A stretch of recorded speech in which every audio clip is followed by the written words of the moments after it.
오늘은 본문 말씀을 가지고 멈추지 않는 믿음이 비전을 현실로 만든다. 멈추지 않는 믿음이 비전을 현실로 만든다라는 제목으로 하나님 말씀 증거하도록 하겠습니다.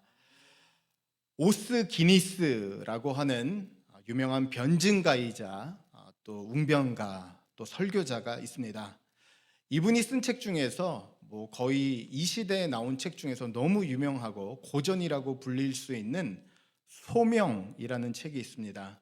또 제가 청년부를 또 지도하면서도 이 청년들에게 20대 때에는 무조건 읽어야 되는 책이다 그러면서 많이 권해줬던 책인데요. 너무 중요한 책입니다. 이 소명이라는 책을 보게 되면요, 이런 내용이 나옵니다.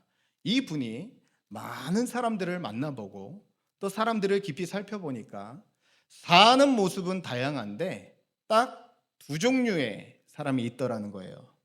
첫 번째는 어떤 사람이냐면 바로 밤에 꿈꾸는 사람입니다. 어떤 사람이라고요?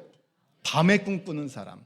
이 밤에 꿈꾸는 사람은 마치 우리가 아침에 일어났을 때 그 꿈 뭐였지? 기억이 안 나네. 이런 것처럼 마치 꿈이 있어도 그것을 잊고 살아가고 그 꿈과 비전의 실현이 상상 속에서 머무는 사람, 그런 사람이 밤에 꿈꾸는 사람이라는 거예요.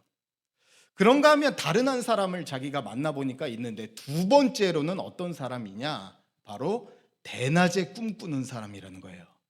만나보니까 한낮에 꿈꾸는 사람이 있는데 이 사람은 두 눈을 부릅뜨고 자기 현실 가운데서 꿈을 현실로 이루면서 살아가는 사람이기 때문에 그런 사람들은 위험한 사람이다. 왜요? 꿈을, 비전을 상상으로 남겨둔 것이 아니라 무엇으로 만들기 때문에요? 현실로 만들기 때문에 그렇다는 겁니다. 오늘 우리가 계속해서 살펴보고 있는 느헤미야가 바로 이 후자에 해당하는 사람입니다. 느헤미야는요, 성벽이 무너진 다음에 수십 년이 지나는 동안 누구도 짓지 못했던 성벽을 향해서, 그리고 모든 사람이 지어야지 다짐만 했던 그 성벽을 향해서 유일하게 성벽 재건을 시도했고 52일 만에 무너진 성벽을 완전히 재건한 사람이 누구였냐? 바로 느헤미야였다는 것입니다. 그래서 느헤미야는 대낮에 꿈꾸는 사람이었고 꿈과 비전을 상상 속에서만, 자신의 일상에서 이루어지지 않는 것이 아니라 자신의 눈앞에 이루는 그 믿음을 가졌던 사람이라는 것입니다. 그래서 어떤 목회자는 이 느헤미야를 가리켜서 이렇게 정의 내렸습니다. 선지자도 제사장도 아니지만 멈추지 않는 믿음을 가지고 꿈을 현실로 만든 사람. 한번 따라할까요? 멈추지 않는 믿음을 가지고 꿈을 현실로 만든 사람. 그게 누구라고요? 느헤미야였다는 것입니다. 저는 우리 성도님들이 지난 한 주간 어떤 삶의 자리에서 마음이 높고 또 낙심하고 또 마주한 현실 가운데 절망했는지 알 수 없지만 저는 단 한 가지, 이 느헤미야에게 있었던 멈추지 않는 그 믿음, 주님께 받은 약속, 또 주님께 받은 꿈과 비전을 상상 속에서만 가두어 놓고 언젠가라는 말만 되뇌이는 삶이 아니라 그것을 현실로 이루는 데까지 나아갈 수 있는 멈추지 않는 믿음이 우리 모든 성도님들에게 있기를 주님의 이름으로 간절히 축원합니다. 오늘 우리가 읽은 말씀은 그 멈추지 않는 믿음이 무엇인지를 말하고 있어요. 지금까지는 느헤미야에 대한, 특별히 이 성벽에 대한 공격이 무엇이었냐면 성벽 짓는 일 그 자체, 그리고 공사를 하는 이스라엘 백성들, 사람들을 향한 공격이었는데요, 오늘 우리가 함께 읽은 말씀은 너무나 중요한 말씀이에요. 왜냐? 성벽이 완성되기 이전에 마지막 공격인데 그 모든 공격이 딱 한 사람을 향해 있어요. 누구를 향해 있을까요? 느헤미야 한 사람을 향한 모든 총공격이 이루어지고 있습니다. 그런데 그러한 공격들이 느헤미야를 멈추지 못해요. 그는 꿈을 향해서, 비전을 향해서 마침내 이루는 현장까지 멈추지 않는 믿음을 향해 나아갑니다. 오늘 이 말씀을 통해서 이 느헤미야에게 있었던 마침내 꿈을 현실로 만드는 그 멈추지 않는 믿음이 무엇인지를 함께 나누기를 원합니다. 먼저 말씀은 우리에게 이렇게 도전하고 있는데요. 바로 멈추지 않는 믿음은 무엇이냐? 바로 방해 속에서도, 끊임없는 방해 속에서도 초점을 잃지 않는 것입니다. 함께 고백할까요? 시작. 방해 속에서도, 한 번만 더요. 시작. 방해 속에서도 초점을 잃지 말라는 것입니다. 느헤미야가 그러한 비전을 갖고 성벽 재건의 꿈을 갖고 있었는데, 그가 그 목표를 향해서 나아갈 수 있었던 것은 무엇이냐면, 수많은 방해 속에서도 그가 삶의 집중력을 잃지 않았다는 사실입니다. 이제 오늘 말씀의 배경은 이렇습니다. 성벽이 다 지어져서 이제 얼마 안 놨던, 완공을 얼마 두지 않은 그런 상황이었습니다. 말씀을 보니까 문짝을 달기 전이었더라. 이제 완공 전이에요. 그런데 이제 보니까 산발랏, 도비야, 게셈, 반대하던 사람들이 느헤미야 그 자신을 향해서 공격합니다. 왜요? 지금까지 함께 일하는 사람 공격도 해봤고 일 자체를 공격해봤지만 사람들이 전혀 움직이지 않고 요동하지 않고 말씀으로 중심을 잘 지킨 거예요. 내린 결론이 무엇이냐? 이 문제는 느헤미야 한 사람만 무너뜨리면 된다. 그래서 어떻게 해서든지 느헤미야를 그 자리로부터 이탈시켜서 사역의 공백을 만들거나 그를 제거하면 성벽은 자동적으로 무너질 것을 알았어요. 그래서 어떤 제안을 하느냐? 오늘 말씀을 보니까 2절 말씀에 이렇게 나옵니다. 산발락과 게셈이 내게 사람을 보내어 이르기를, 오라, 우리가 오노 평지에서 한 촌에서 서로 만나자 하니 실상은 나를 해하고자 함이었더라. 어디서 만나자고요? 오노 평지에서 만나자라고 얘기해요. 지금까지는 공격을 하다가 이제는 너무나 따뜻하게 오노 평지에서 우리가 화친하자, 이제 서로 함께 모색을 해보자 라고 이야기를 한 것입니다. 그러니까 지금 느헤미야 입장에서도 계속적으로 반대하는 사람이 화해의 제스처로 손을 내미니까요, 마땅히 잡아야 할 것 같아요. 그런데 놀랍게도 그 자리 가운데서 느헤미야의 반응은 전혀 예상치 않은 것입니다. 너무 중요하기 때문에 3절 읽을 건데요, 펜을 꼭 준비하십시오. 오늘 펜을 2번 쳐야 되는데 이 말씀과 다음 구절입니다. 같이 읽어보겠습니다. 3절 시작. 내가 곧 그들에게 사자들을 보내어 이르기를, 바로 여기입니다. 내가 이제 큰 역사를 하니 내려가지 못하겠노라. 어찌하여 역사를 중지하게 하고 너희에게로 내려가겠느냐 하매. 여기 말씀 보니까 뭐라고 나와 있습니까? 이제 큰 역사를 하니 내려가지 못하겠노라. 한번 따라할까요? 이제 큰 역사를 하니 내려가지 못하겠노라. 그렇게 답했다는 것입니다. 무슨 이야기냐? 지금 산발랏과 도비야를 오노 평지에서 만나는 일은 좋은 일입니다. 좋은 기회입니다. 그러나 가장 중요하고 해야 될 딱 한 가지 일은 아니에요. 그러니까 그 길에서 흔들리지 않고 바로 그 상황 가운데서 삶의 집중력을 가지고 해야 할 딱 한 가지 일, 그 하나님 맡겨주신 일들을 감당하게 됐다는 것이에요.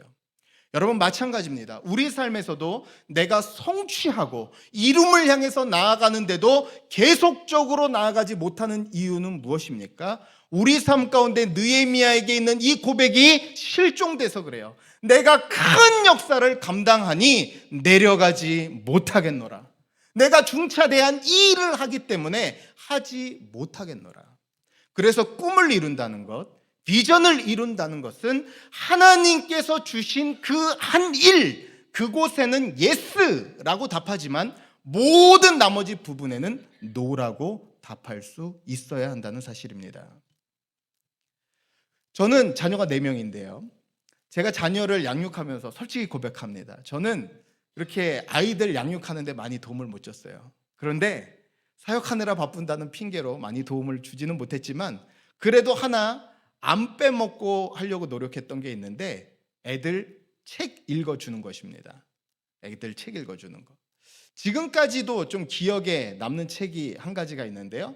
앤서니 브라운이라는 사람, 뭐 젊은 엄마들은 다 아시죠? 앤서니 브라운이 쓴 책 중에서 우리 엄마라는 책이 있어요. 그 책을 보면요, 엄마를 아이의 시선으로 이렇게 표현합니다. 우리 엄마는 화가다. 우리 엄마는 힘이 세다. 이렇게 얘기해요. 왜 화가냐면요, 이 화장대 앞에서 막 뭐 그리잖아요. 그러니까 애들 입장에서는 엄마는 화간 거예요. 막 뭘 그리니까. 그리고 막 짐 들고 오니까 우리 엄마는 힘이 세다. 이렇게 얘기를 합니다. 그러면서 그 책 마지막에 뭐라고 얘기하냐면요, 굉장히 심금을 울리는 아이 입장에서 이렇게 고백을 합니다. 우리 엄마는 무용수가 될 수 있었고, 우리 엄마는 우주비행사가 될 수 있었고, 우리 엄마는 회사의 회장이 될 수 있었지만 우리 엄마가 되기로 결정했다. 아이가 볼 때는요, 엄마가 내 엄마가 되기 위해서 다른 것 다 연기하고 다 포기한 거예요. 회사에서 일하는 거, 바쁜 거, 중요한 것 있었습니다. 그러나 가장 중차대한 일, 엄마가 되는 일, 그 하나 붙잡고 나머지 일들을 하지 않음으로 인해서 내 엄마가 되었다라고 얘기를 해요. 여러분 잊지 마십시오. 우리 삶에서도 마찬가지예요.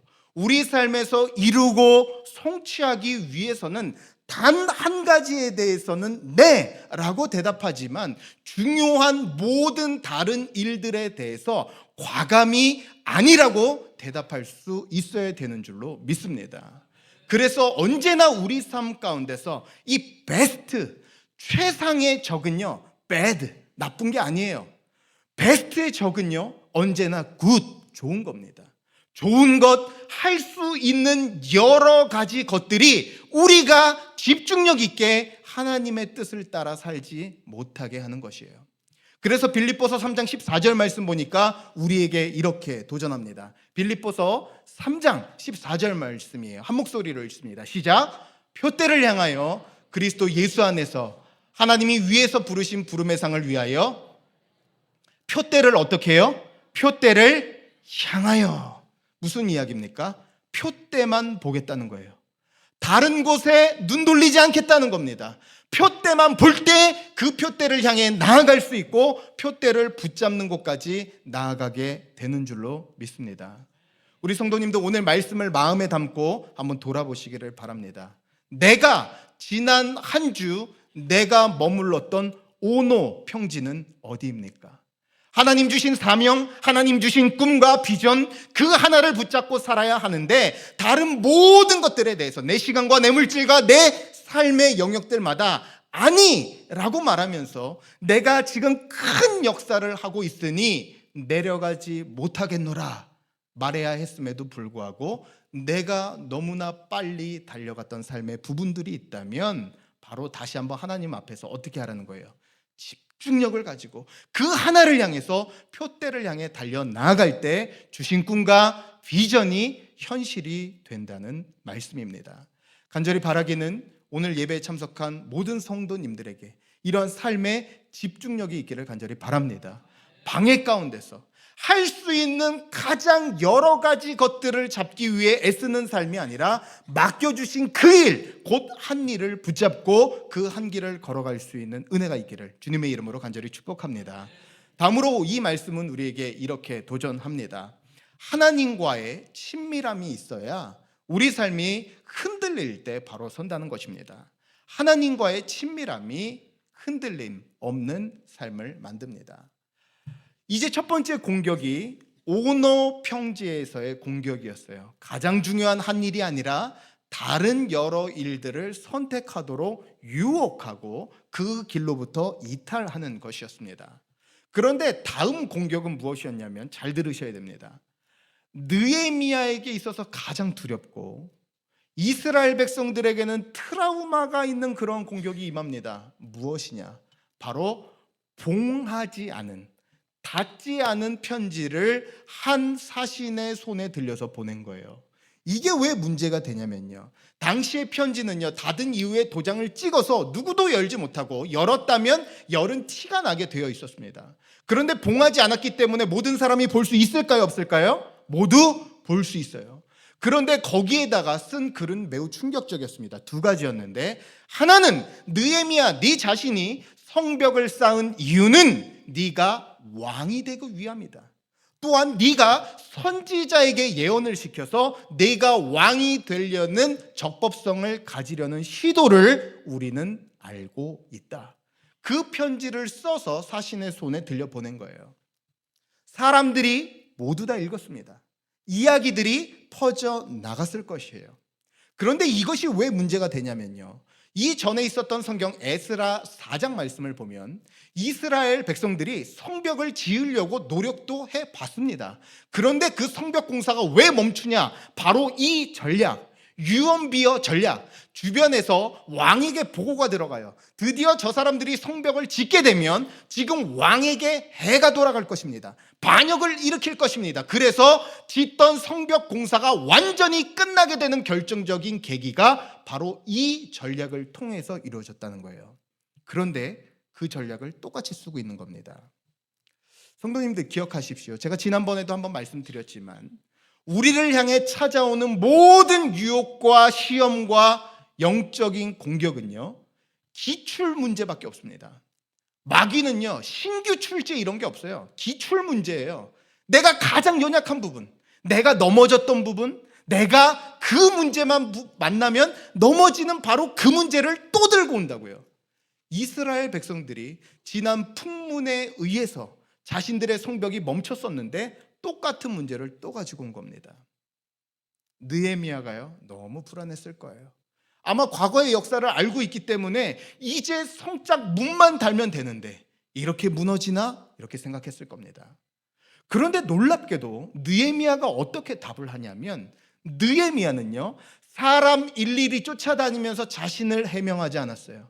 그 사람들이 나에 대해서 어떤 평가를 내렸는지, 그 소문이 어디까지 갔는지, 무슨 이야기입니까? 자기 손 밖의 문제에 집중한 것이 아니라 자신이 할 수 있는 딱 한 가지를 했습니다. 무엇이에요? 곁에 계신 주님께 기도한 거예요.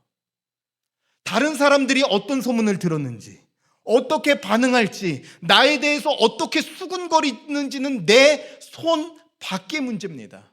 그러니까 그 문제 쫓아다닌 것이 아니라 딱 하나 할 수 있는 거, 곁에 계신 주님께 이 기도를 올려드려요. 오늘 말씀의 핵심이기도 하고 제 목회에 있어서 제가 가장 많이 했던 기도입니다. 바로 느헤미야 6장 9절 말씀이에요. 같이 한번 읽어보겠습니다. 본문 6장 9절입니다. 같이 큰 목소리로 읽습니다. 시작. 이는 그들이 다 우리를 두렵게 하고자 하여 말하기를 그들의 손이 피곤하여 역사를 중지하고 이루지 못하리라 함이라. 여기 줄 치십시오. 이제 내 손을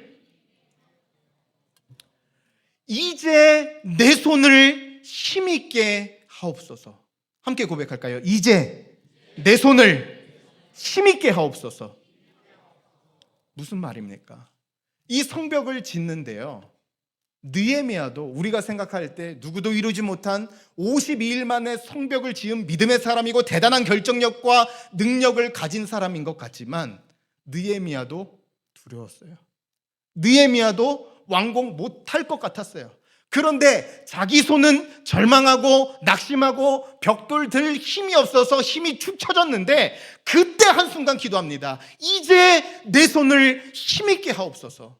내 손은 이미 힘이 다했사오니 내 연약한 손을 누가 잡아달라는 거예요?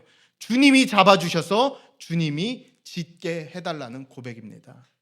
주님과의 친밀함이 없었다면요, 이 문제를 만났을 때 가장 먼저 나오는 반응은 딱 하나입니다. 불평과 원망이에요. 주님, 지난번에 그렇게 공사를 맞게 내버려 두시다니 또 그렇습니까?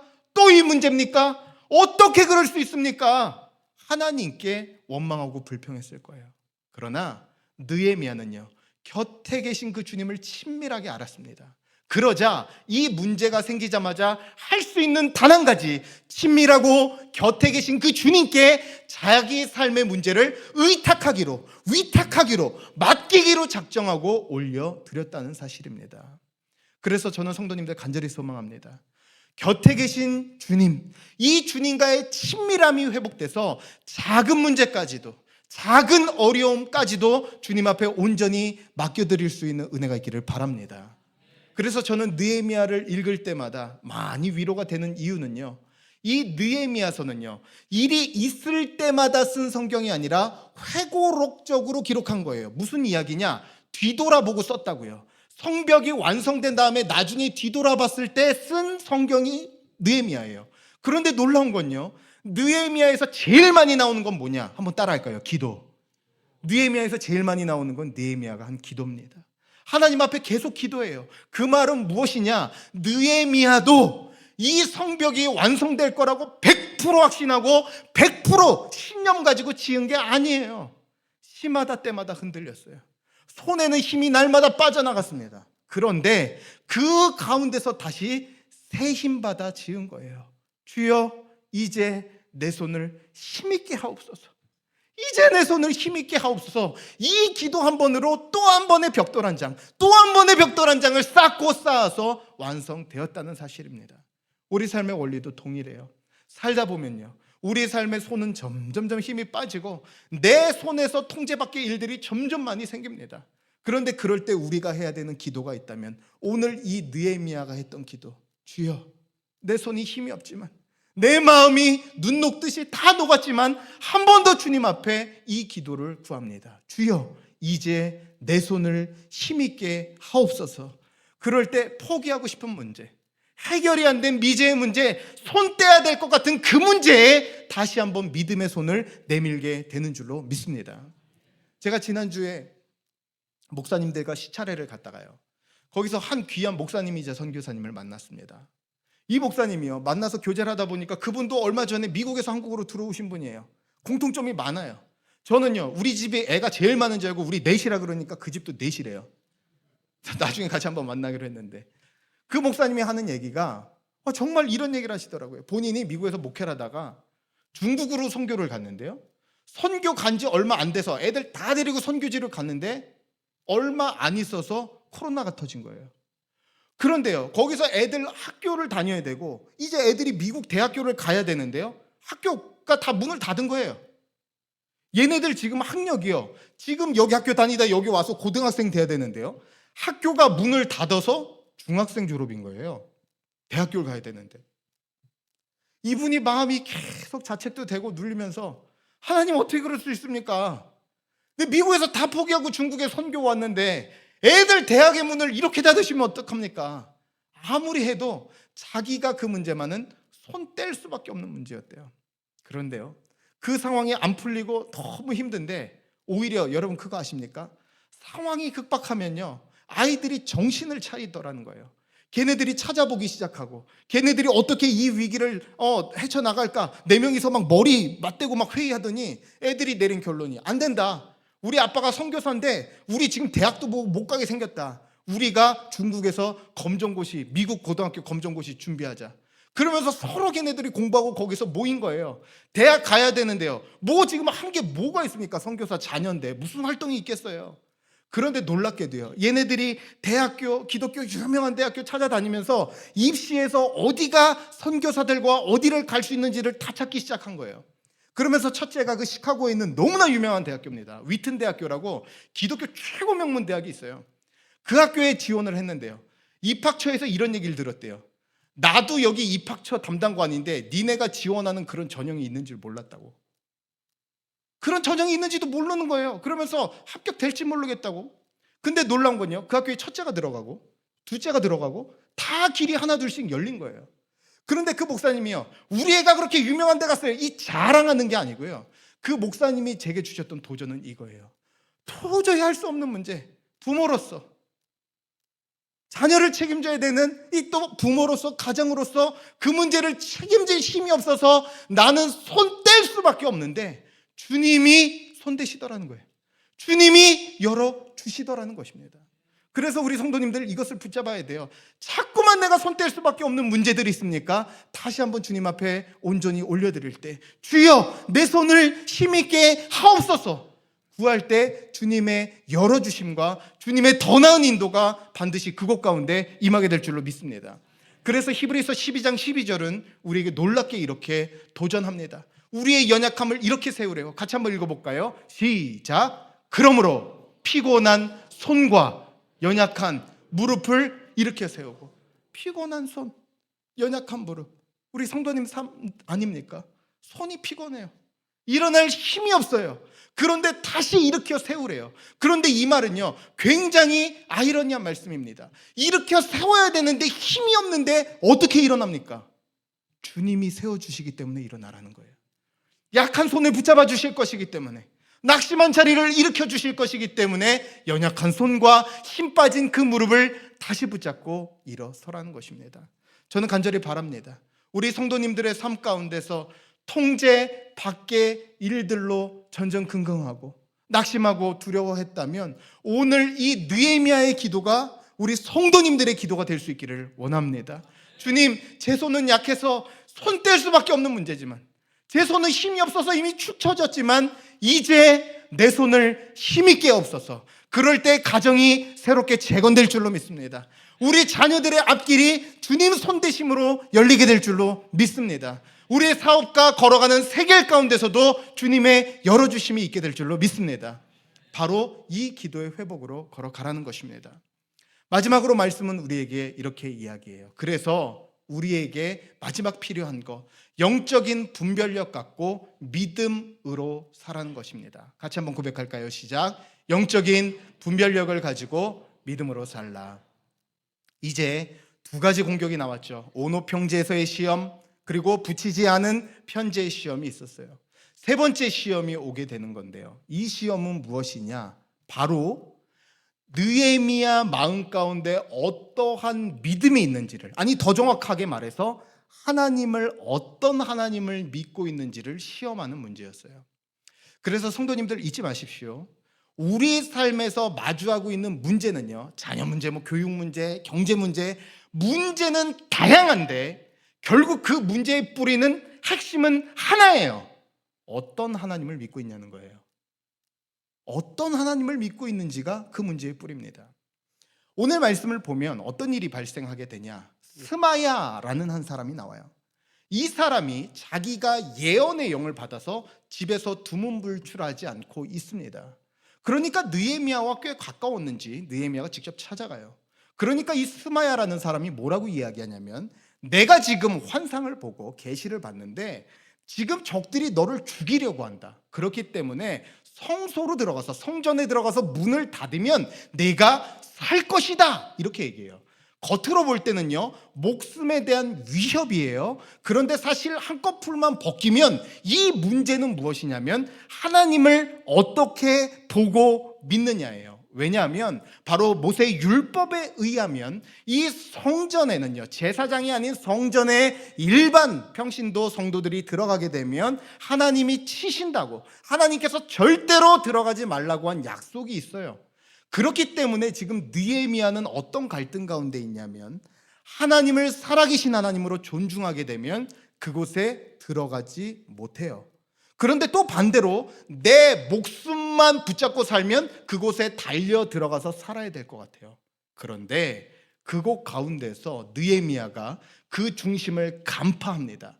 영적인 분별력을 가져요. 오늘 말씀을 보니까 12절 말씀에 이렇게 나옵니다. 본문 12절 말씀 함께 보겠습니다. 시작. 깨달은즉 그는 하나님께서 보내신 바가 아니라 도비야와 산발랏에게 뇌물을 받고 내게 이런 예언을 함이라. 그 중심을 알아봤어요. 우리는 영적인 분별력이다, 분별하라 라는 말을 들으면 어떤 생각이 드냐면, 내 삶과 내 상황을 향한 하나님의 뜻이 무엇인지를 새롭게 발견하는 것이라고 생각합니다. 그래서 내 삶에 하나님의 뜻이 무엇이지? 하나님이 이 상황 가운데 원하시는 것이 무엇이지? 라고 생각을 해요. 그런데 사실 영적인 분별력은요, 하나님의 비밀스러운 뜻을 발견하는 것이 아니라 이미 알려주신 하나님의 뜻에 내 감정과 내 상황과 내 환경이 복종하고 있는가, 그걸 점검하는 게 영적인 분별력입니다.